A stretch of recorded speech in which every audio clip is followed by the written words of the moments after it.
যুক্তরাষ্ট্রের সম্ভাব্য সামরিক নিয়ে উদ্বেগ বাড়তে থাকায় আল্লাহই যথেষ্ট শিরোনামে একটি ভিডিও প্রকাশ করেছে ইরানের সর্বোচ্চ নেতা আয়াতুল্লাহ আলী খামেনির কার্যালয়। একই সঙ্গে সমুদ্রের নিচে টানেলের একটি নেটওয়ার্ক উন্মোচন করে হরমুজ প্রণালী নিরাপদ থাকবে না বলে সতর্ক করেছে ইরান।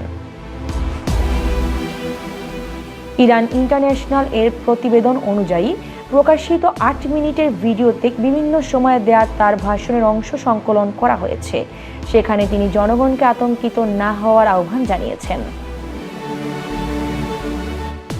এদিকে সংবাদ মাধ্যম দ্য নিউ আরব জানিয়েছে, ইরানের রাষ্ট্রীয় টেলিভিশনে সম্প্রচারিত ফুটেজে ইসলামিক রেভলিউশনারি গার্ড কর্পস নৌবাহিনীর কমান্ডার আলী রেজা তাংসিরিকে একটি সাবমেরিন স্থাপনার ভেতরে দেখা যায়।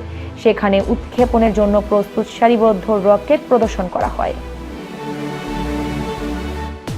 আলী রেজা বলেন, আইআরজিসি নৌবাহিনীর কাছে সমুদ্রের নিচে বিস্তৃত টানেলের একটি নেটওয়ার্ক রয়েছে, যা পারস্য উপসাগর ও ওমান সাগরে অবস্থানরত।